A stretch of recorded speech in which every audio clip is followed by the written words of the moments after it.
of things. Hey, everybody, I'm Joe Lamb, and this is Michael Stone. And it's Monday afternoon coffee, and besides that, we're cooked.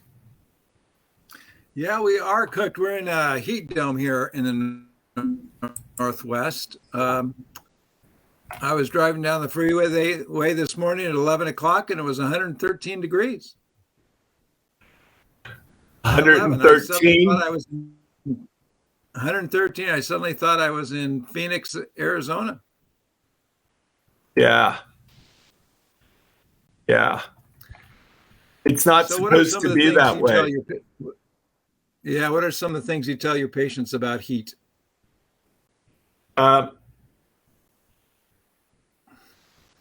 Hydration and salt are important.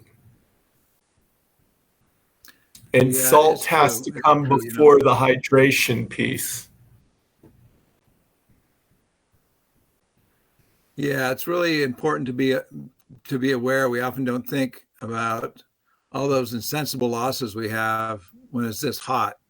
Every time we take in a breath of hot air, and we have increased insensible loss of fluid through our lungs, and the amount of fluid we lose through sweat. And so our elders especially, or many of our patients who are on blood pressure medications or things like that, it's once you start seeing your urine darkening, or you start to stand up and you're a little dizzier than normal, it's time to sit it on down and take in exactly what you're talking about, Joe, taking enough fluid and making sure you don't skimp too much on all the important salts. Yeah. When I was in high school, Gatorade wasn't a thing yet. There was some product called, there was a heat salve called Kramer Agesic that was a little bit like Bengay, and I know Kramer made some sort of rehydration drink, but it was too expensive for the athletic department at my school, so we ended up with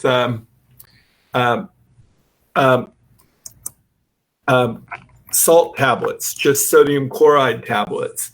And it was interesting, we never had a lot of cramps during athletic events. And 2 decades later, kids had Gatorade, and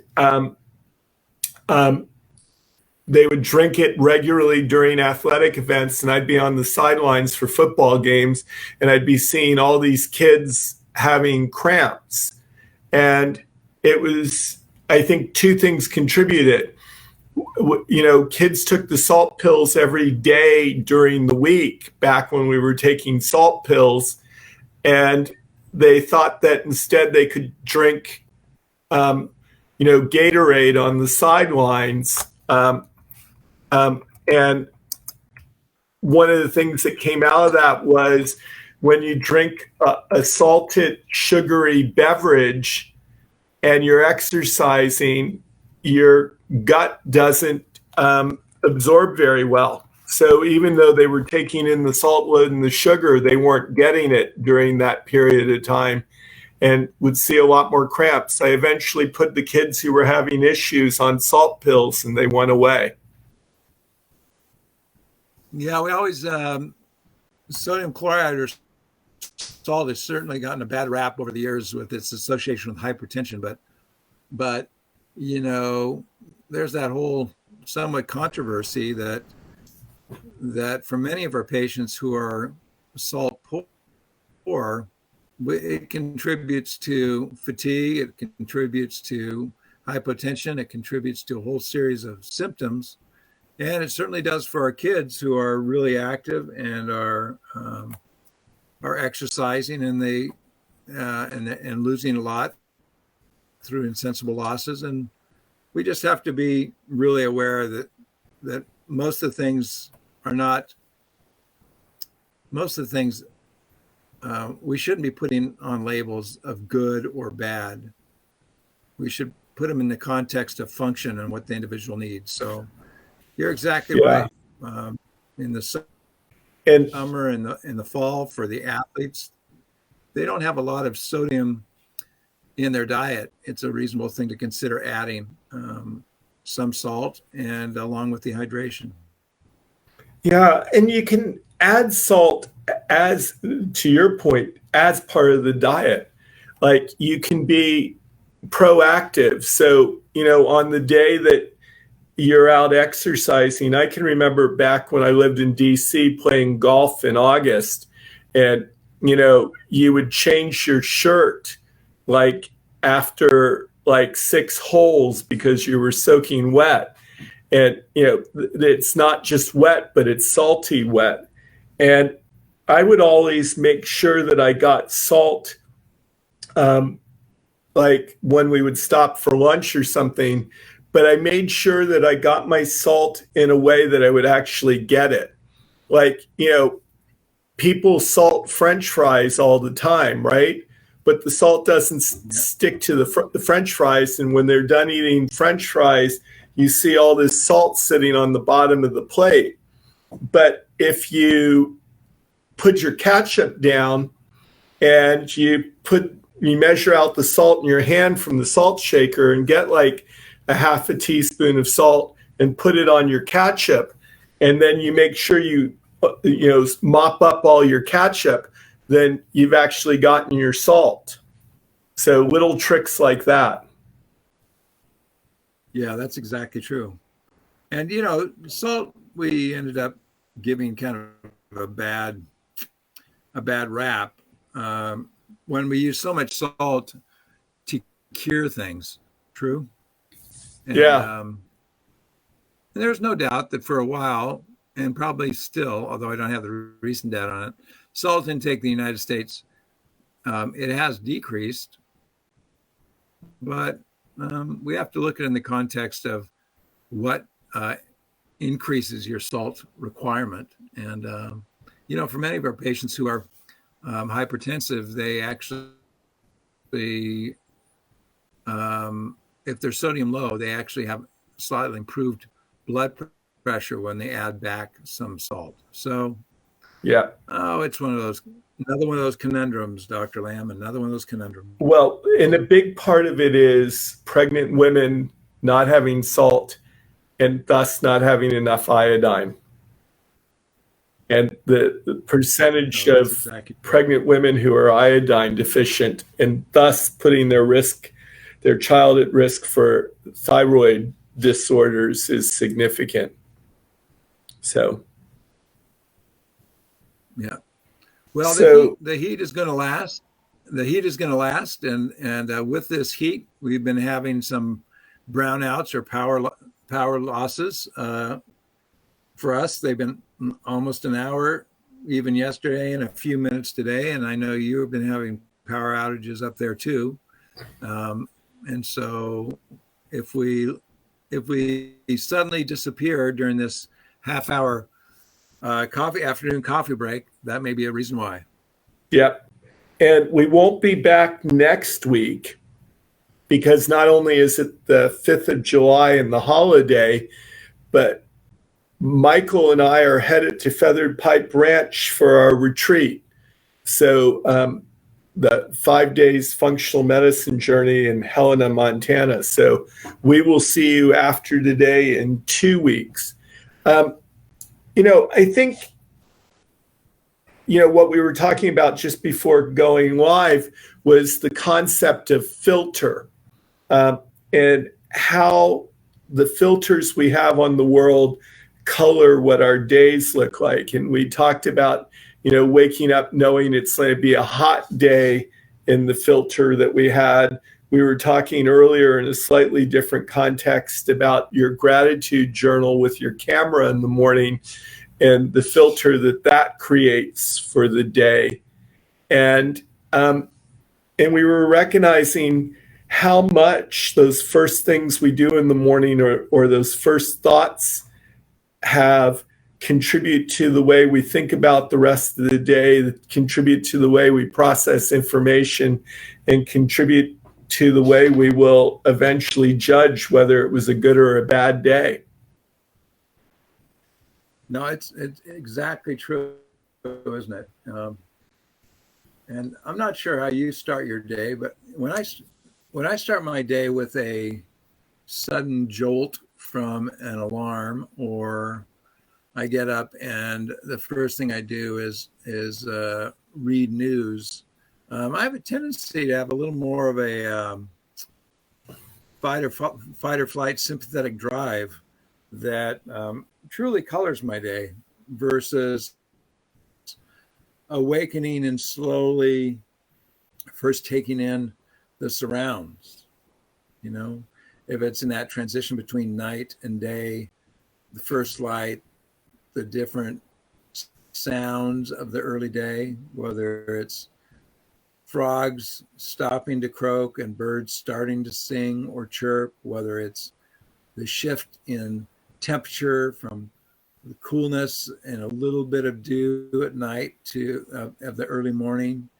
You know, it's just, if we activate our senses in a gradual way, suddenly the filter is one of more balance and peace. And I think for many of our colleagues and for many people through time, that is part of the early meditation practices, isn't it?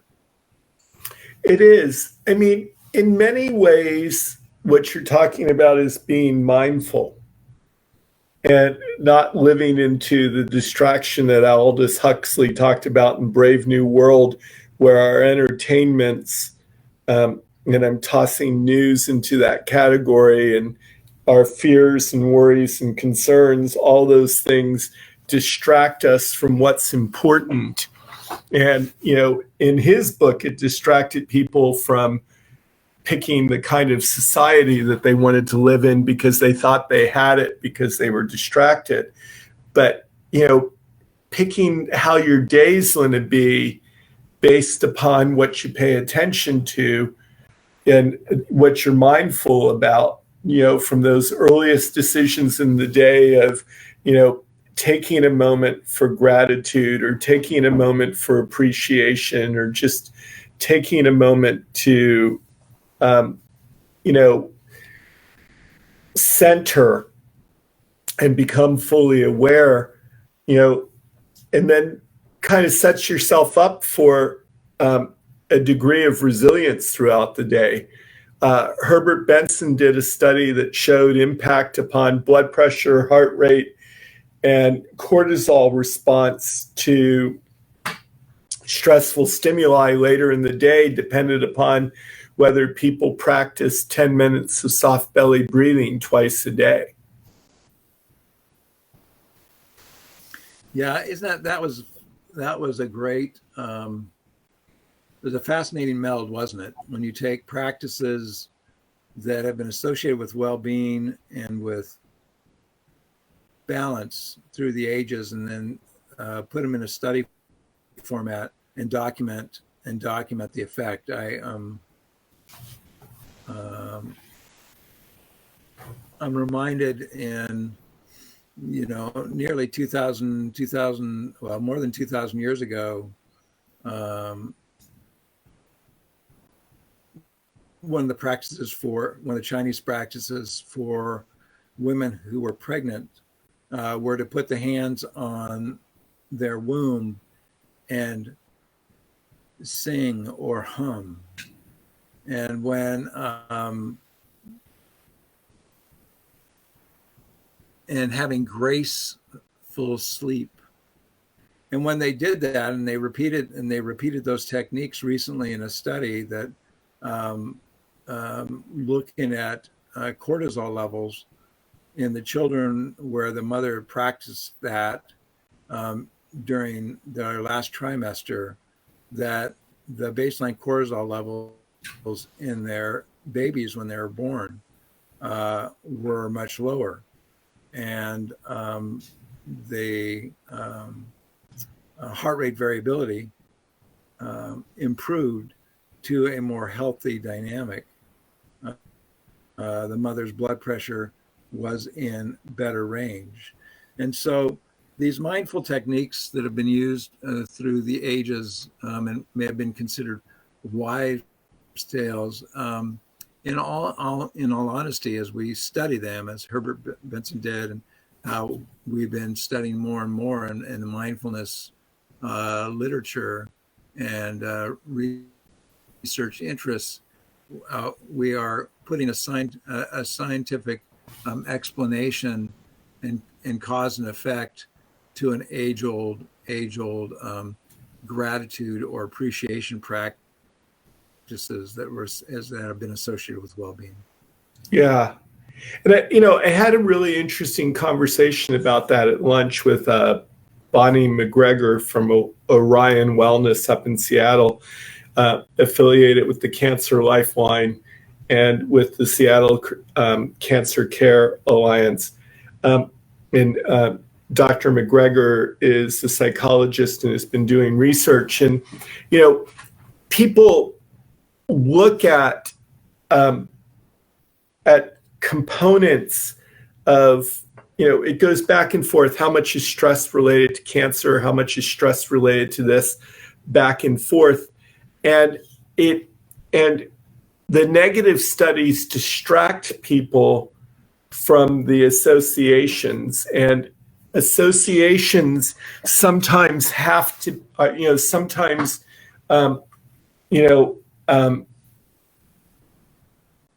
the way a study is designed sometimes fails to show what you're hoping that it would show. But, like one of the good ways to look at it, though, there's not a lot of studies that do an absolutely wonderful job at showing that stress causes like cancer or various diseases. There are lots of studies that show that things specifically aimed at reducing stress, like participation in mind, body, spirit wellness programs, or participation in the Dean Ornish program, and having your group be considered a group that did therapeutic work, your small group versus a group that was dysfunctional and didn't. Those sorts of things improved your outcome. And it's an interesting way of looking at that. No, isn't that something? I think that well, that's just exactly true. We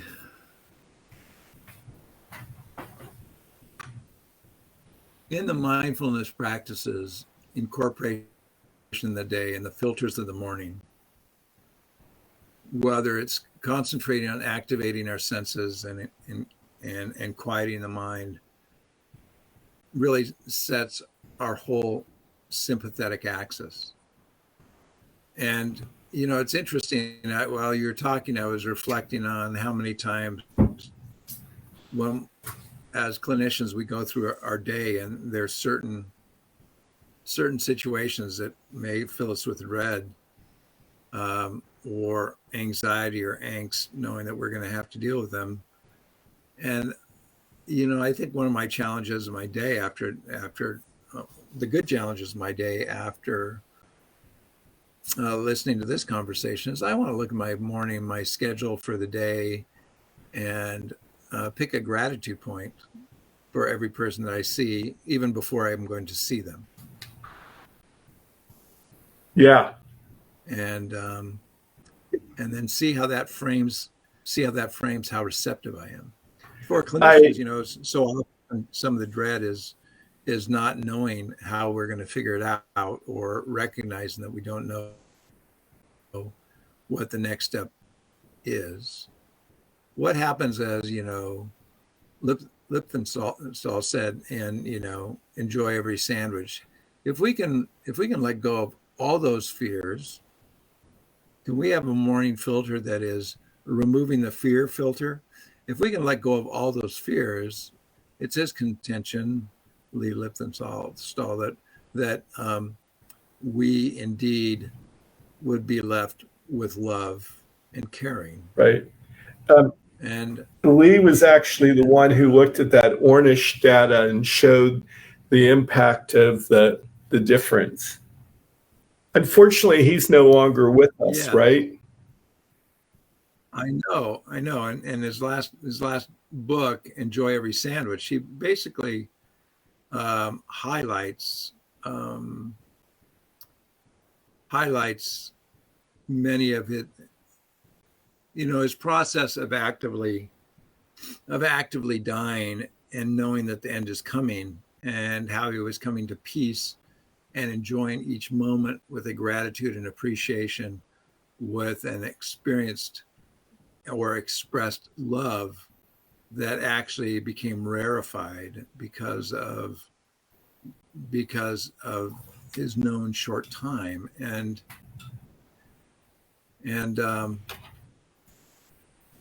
his filter was really a filter of letting go of fear and embracing the moment. Yeah. Creating resilience, right?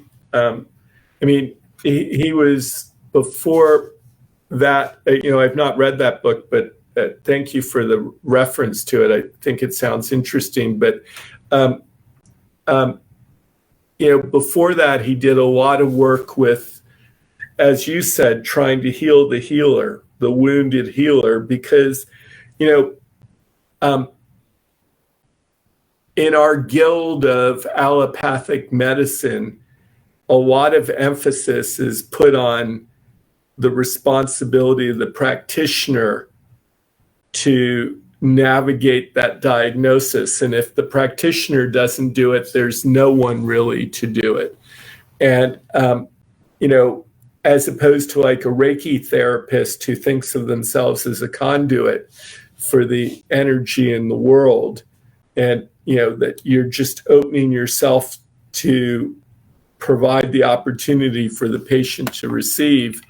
And it's kind of an interesting twist that, you know, practitioners end up being stuck on that dilemma of what to do for someone. And again, it comes down to what piece of information do we choose to listen to, and what piece don't we? And how do we, what filters do we use to know what's right and wrong?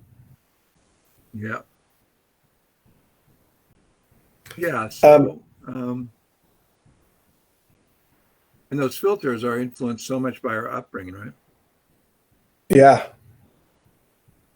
absolutely. And also by habit, because like I was really struck by your comments earlier about the weekend and you all having a family celebration and seeing people, now that the rules have changed a little bit and vaccinated people can gather and the such, the resiliency of joy bouncing back into people's lives and what that will mean for them.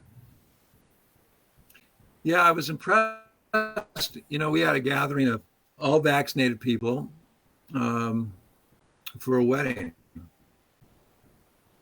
and 3 different events in 48 hours, in which there was spontaneous laughter, there was joy, there was some singing, there was a lot of dancing, and to be able to see expressions not masked again, to see free communing in, supportive, energetic gatherings, it suddenly seemed so foreign, and everyone was so hungry for it. Oh, And absolutely.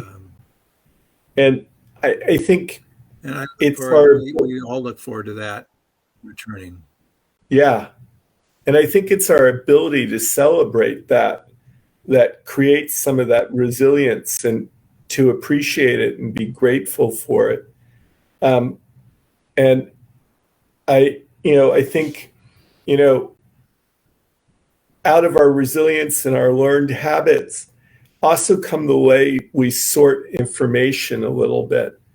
And it Yeah. struck me that there are parallels um, in the Miami news story of the building in Surfside collapsing, that harken back to um, Henrik Ibsen's play The Enemy of the People and the movie Jaws, both of which shared the same plot, which was a danger in the water recognized by an educated minority being ignored by a majority who had a financial interest or some sort of commercial interest in not addressing the danger, and the outcome being not necessarily a good one. In Enemy of the People, it was a physician saying that there were these new microbes in the water, a story taking place in the late 1800s, that there were microbes in the water at the healing baths, which actually may be making some people sicker as opposed to helping them.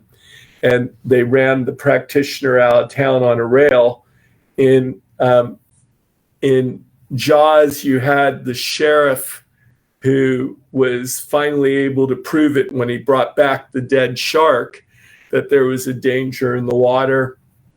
And, in Miami, we have a similar story where it seems like a government official may have led people to cavalierly ignored a warning about a danger, not in the water, but from the water, of decomposition of concrete. And it'll be interesting to see how that all plays out eventually.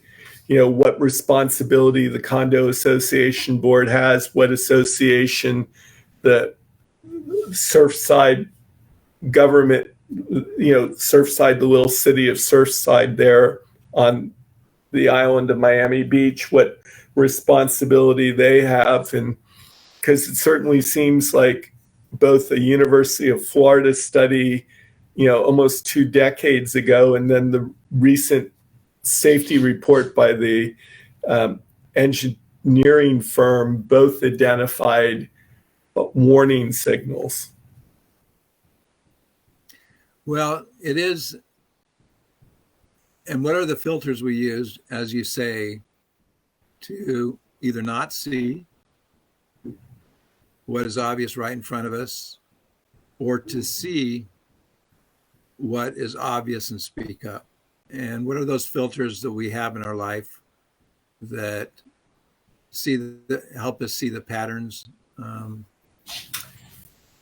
that would help bring change in our next step, in our direction? And that's really what we're going to be part of the discussion on, speaking of journey, that we're going to have at Feathered Pipe. Yeah. I had a conversation with someone yesterday and said, when it comes down to a matter of ego versus how a person is treated, or a matter of some sort of self-interest, the treating another person with dignity and respect always comes first. And I think that may be a filter that we could all process and use a little bit more often. Like if we're embarrassed about what we do or don't know, if we're embarrassed about how we're going to be judged, it doesn't ever justify putting someone's life at risk. I think the best physicians are the ones who say they don't know enough and it's time to get a consult when they need it, and not the consult from the pathologist afterwards. No, that's exactly true. So we are going to be. Well, any closing words? I was going to say we are going to be at Feathered Pipe next week. So, and there's still spots left. You can find details at www.josephlambmd.com or at the featheredpiperanch.com websites. We'd love to see you there with us. Well, it's going to be a great event. And we look forward to meeting and engaging new friends and colleagues, and safe travels. Yes, absolutely. All right, everybody. Have an awesome week. We'll see you in 2 weeks. But Thursday is the last of our year-long series, Lunch and Learn, and we'll be starting over.